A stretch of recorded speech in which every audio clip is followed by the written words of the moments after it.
terroir, le Penthièvre. Il se situe entre le Bagouet et l'Arguenon. Terroir de Haute-Bretagne, de langue principalement galaise, est un haut lieu de l'histoire de la Bretagne. Saint-Brieuc, Saint-Alban, on va en entendre parler tout à l'heure, et Lamballe, sa capitale, en sont les villes principales. Saint-Brieuc, 580, c'est la date approximative de la fondation de la ville par le moine Brieuc et ses compagnons. Saint-Brieuc, c'est aussi son blason et son symbole, le griffon. Il représente en fait un croisement entre l'aigle et le lion. Donc maintenant, je vais vous présenter les costumes. Ces dames. Donc, je voudrais bien que la pêcheuse se positionne au milieu, voilà. Alors, la pêcheuse de la baie. Les habitants de Cesson, petit bourg rattaché à la ville de Saint-Brieuc en 1790, se livraient à la pêche aux coques, aux crevettes, aux poissons. Ce produit était acheminé par chariot, tiré par des ânes ou bardeaux de Cesson, et vendu au marché aux poissons de Saint-Brieuc. Le cercle celtique de Saint-Brieuc souhaite rendre hommage aux gens de mer en présentant le costume dit de la baie. Il se compose d'une jupe en drap de laine, d'un corsage rayé ou à fleurs, d'un tablier en coton blanc et d'un mouchoir ou fichu de cotonnade blanc. Les pêcheuses à pied sont coiffées pour se protéger des intempéries et des embruns. Il peut se porter de deux façons différentes, soit en fixant un premier foulard sur la partie avant de la tête, puis de la recouvrir partiellement d'un second foulard noué sur le côté. La tête est alors complètement enserrée, aucune partie de la chevelure n'étant rendue visible. La mode qu'on vous a présentée aujourd'hui, c'est donc la seconde mode, qui ne conserve que le second foulard, alors épinglé sur un ruban faisant office de serre-tête. Cette mode laisse apparaître très largement les cheveux de la pêcheuse. Le bonnet carré, dite boîte à laver, coiffe de la région d'Iffignac-Langueux.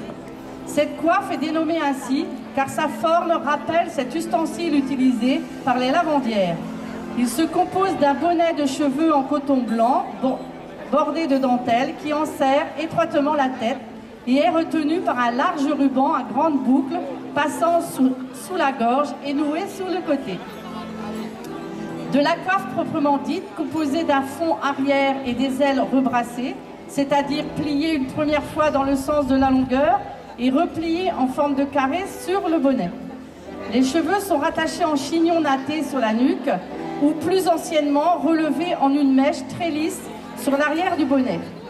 Un jupon en coton rayé d'un tour impressionnant, 3 mètres, sous une jupe en drap de laine gaudronnée sur tout l'arrière et orné d'un pli dit religieuse, porté avec un corsage de cotonnade clair fleuri ou d'un petit motif de couleur. L'arrière est très cintré, le devant est artistement travaillé. La tenue est complétée par un tablier à carreaux de couleur.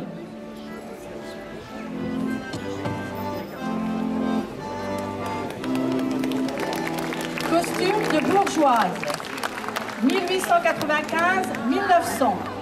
À la fin du 19e siècle, la ville connaît de grands bouleversements. C'est l'époque des grands magasins. Les maisons pince-main, Hamon, proposent soieries, draperies. L'heure est à la mode parisienne. L'ensemble du costume est en taffetas de soie. Le corsage est composé d'un plastron bouillonné et de manches gigot. La jupe est gaudronnée à l'arrière et se termine par une balayeuse, protection contre l'usure. Guimpe et poignets de dentelle viennent compléter l'ensemble. Les gants de chevreau auraient pu provenir du Grand Bazar parisien, place du Quéclin, ou de la Petite Jeannette. Le bonnet rond de Saint-Brieuc, cette coiffe d'origine citadine, compte parmi les coiffes les plus élégantes de Bretagne. Les cheveux ont été crêpés afin de réaliser une coque à l'avant de la tête. Le bonnet est porté en arrière. Le grand châle. On estime que la mode du grand châle a été adoptée dans les campagnes du Penthièvre dans le dernier tiers du 19e siècle. Le châle dit bouchoué demeure une pièce essentielle au costume de grande cérémonie. Il est le plus souvent confectionné dans du mérinos ou, pour les plus fortunés, dans du cachemire. Les motifs floraux sont brodés à la main au fil de soie. À la fin du 19e siècle, les couleurs éteintes sont très appréciées, vert, bronze, brun. Le tablier ou devantière peut être confectionné dans des étoffes précieuses, telles le taffetas de soie ou bien encore le satin de coton. Il est rehaussé de dentelle ou de perles de jet. La taille peu importante de la bavette caractérise une confection locale. La bavette est épinglée au châle par 2 épis à piécettes, épingle à bavette. Corsage et jupe appartiennent aux modes françaises de l'époque. Quant au-dessous, nous ne pouvons vous les montrer, cela ne se fait point. Sachez tout de même qu'ils sont en coton avec broderie anglaise et d'un tour impressionnant. Ces messieurs,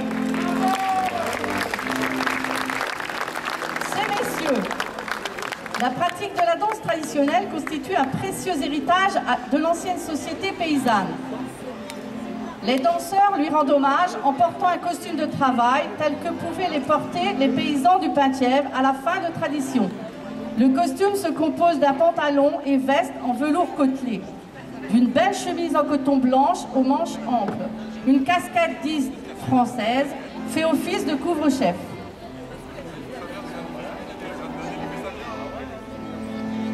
En Penthièvre, le costume traditionnel paysan a disparu depuis la fin du XIXe siècle. Le costume de cérémonie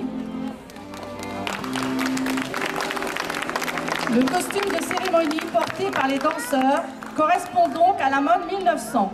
Il se compose de 3 pièces, pantalon, gilet, veste, réalisées en drap de laine. La chemise à plastron glacé est agrémentée d'un faux col, recouvert d'un nœud ou d'une cravate.